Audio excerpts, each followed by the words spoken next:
12 Disturbing Winter and Appalachian Trail Horror Stories. 2H Compilation. Horror Spectator.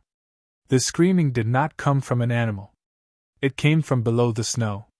Jake Miller stood frozen on the ridge, his boots half buried in ice, his breath fogging the night. The moonlight shone across the Appalachian Trail like a pale blade. The scream burst up again, thin, broken, and human. It sounded like a woman calling for help, but the sound was wrong, stretched and shaking, like it was being dragged through the cold itself. Then the snow in front of him moved. A pale hand punched through the crust of ice, fingers twitching, skin blue and cracked. The wrist twisted the wrong way, and the scream cut off mid-sound.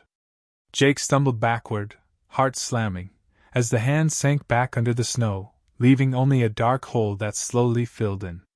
Someone, or something, was buried alive beneath the winter trail.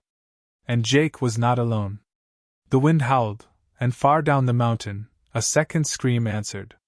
Jake had not planned to be on the Appalachian Trail in winter. None of them had. 2 weeks earlier, winter felt far away. Jake, his younger sister Emily, and their friend Mark Thompson had been sitting in a warm diner in Virginia, laughing over pancakes and maps spread across the table. Mark had pointed at the long green line on the map. "Snow hiking," he said with a grin. "Quiet trails. No crowds. Real adventure." Emily had rolled her eyes. "Or real freezing to death." Jake had laughed too. He was 24, strong, and tired of normal life. The trail felt like a clean break, a way to clear his head after months of stress. Mark had experience. Emily had stubborn courage. Together, it felt possible. They packed heavy coats, food, headlamps, and a small tent. They told friends they would be back in 10 days. No one argued hard enough to stop them. The first days on the trail were calm. Snow covered the ground, soft and clean. The trees stood tall and quiet, their branches heavy with white. The world felt empty in a peaceful way. Their footsteps were the only sound. At night, the cold pressed in. The wind whispered through the forest like voices trying to speak. Emily said she kept hearing someone walking outside the tent, but every time Jake checked, there was nothing there. No tracks. No movement. On the 4th day, they found the first sign that something was wrong. A backpack lay half buried beside the trail. It was old, torn, and stiff with ice. Mark knelt and brushed away snow. "There's a name," he said. The tag read Sarah L. No body. No blood. Just the bag, empty except for a flashlight with dead batteries. Emily hugged herself. "People don't just leave their stuff." Mark tried to smile. "Maybe rescue came. Maybe she got hurt." But the trail log at the next shelter told a different story. The last entry was written in shaky letters. Winter hikers warned. "Someone is following us at night." No date. No names. That night, the temperature dropped fast. Their breath turned sharp and painful.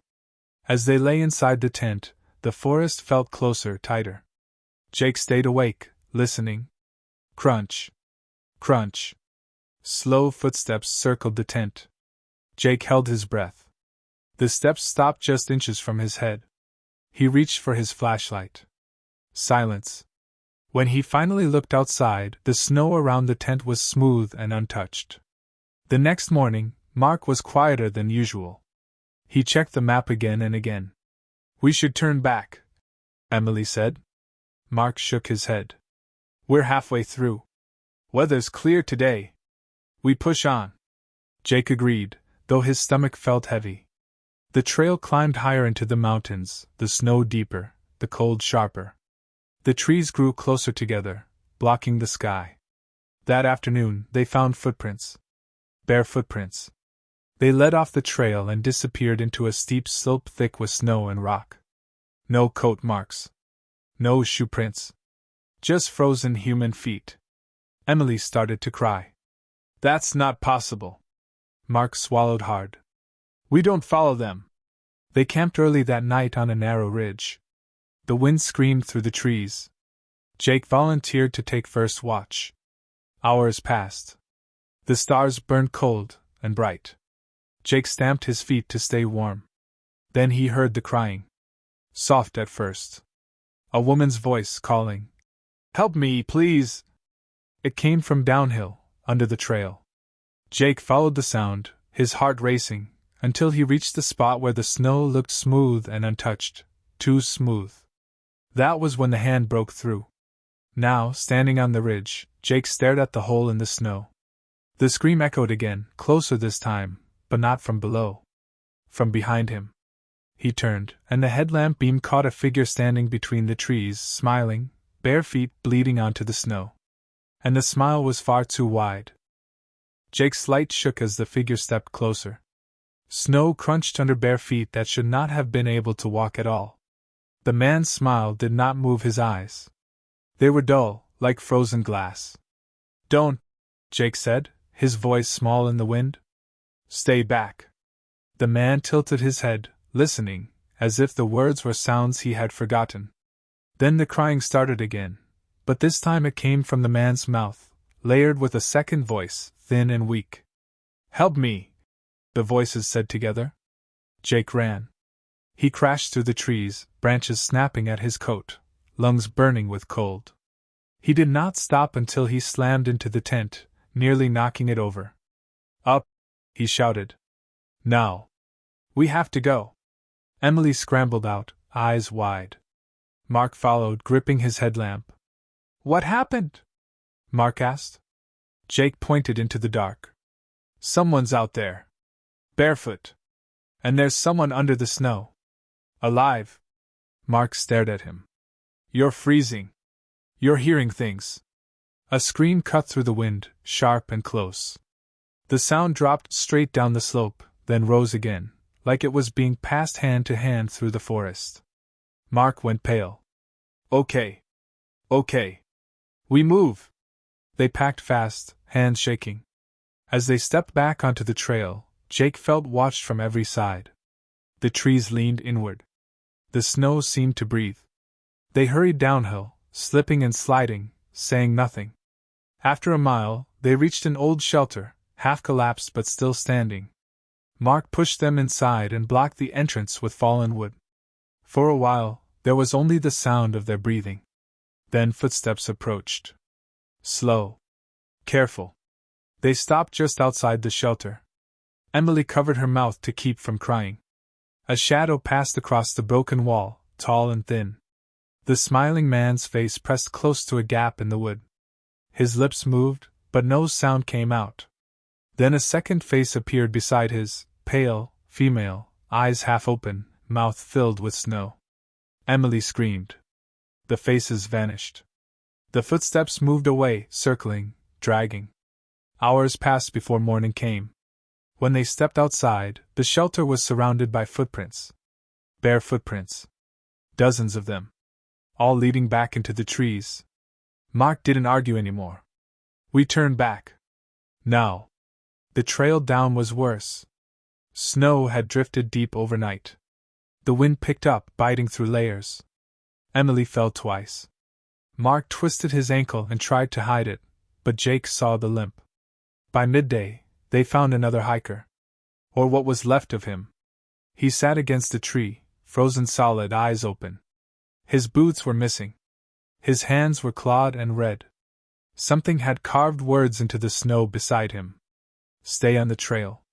Emily shook her head. We didn't do this. Someone else did. Mark stared into the trees. Or something else. They moved faster, fear pushing them onward. The forest grew quiet again, too quiet. No birds. No wind.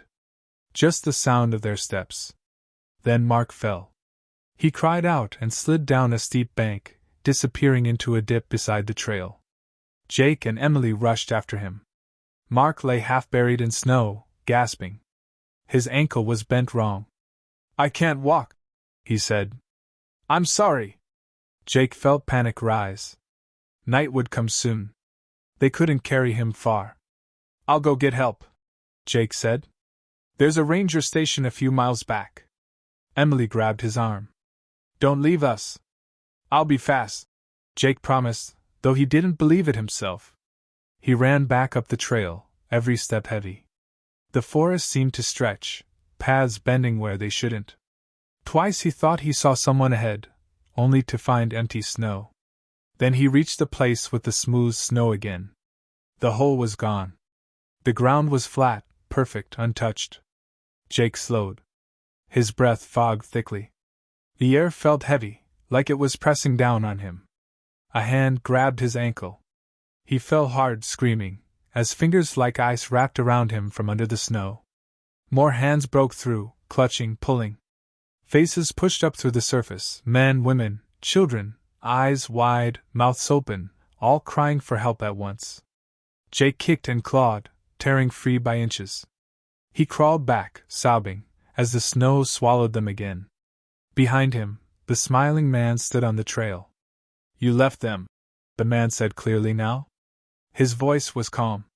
"So we keep them." Jake ran until his lungs burned raw. He did not stop until he saw the shelter again. But when he reached it, only Emily was there. Mark was gone. Emily stood shaking, blood on her hands.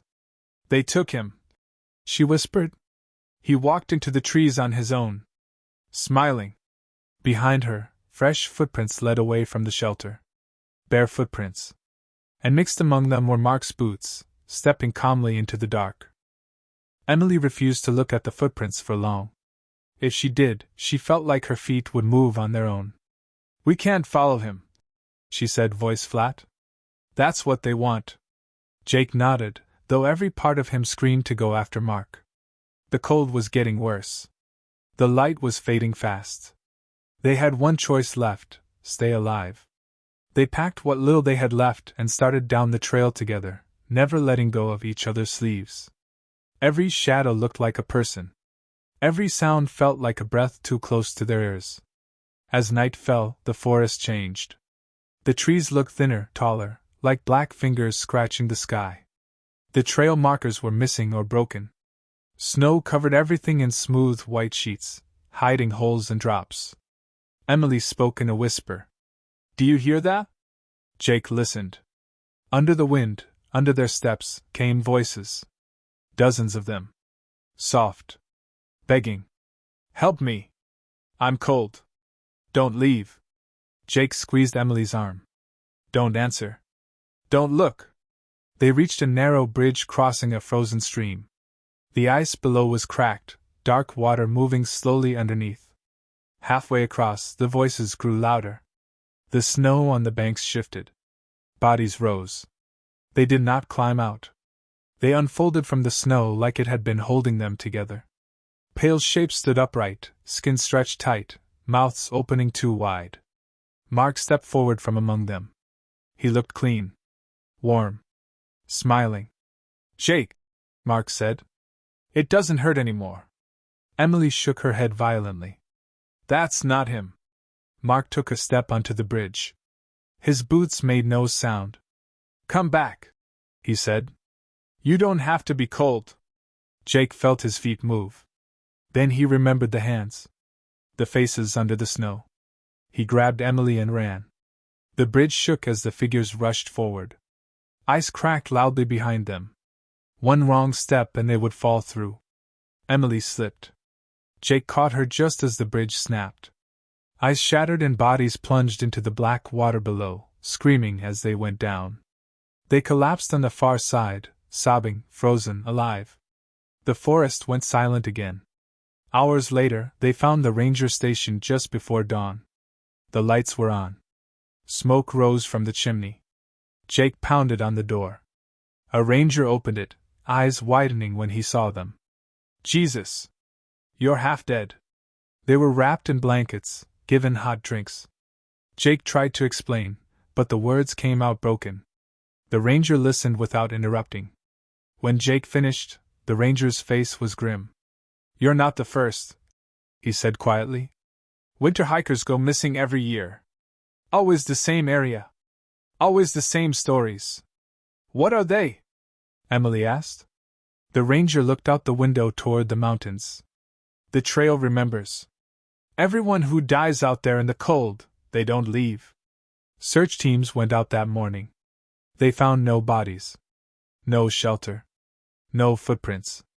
Just one thing, half buried near the ridge. A backpack with a name tag. Mark T. That night, as Jake lay in the hospital bed, warm at last, he heard it. A soft voice under the hum of the heater. Help me! And far away, deep in the winter mountains, the snow began to move again.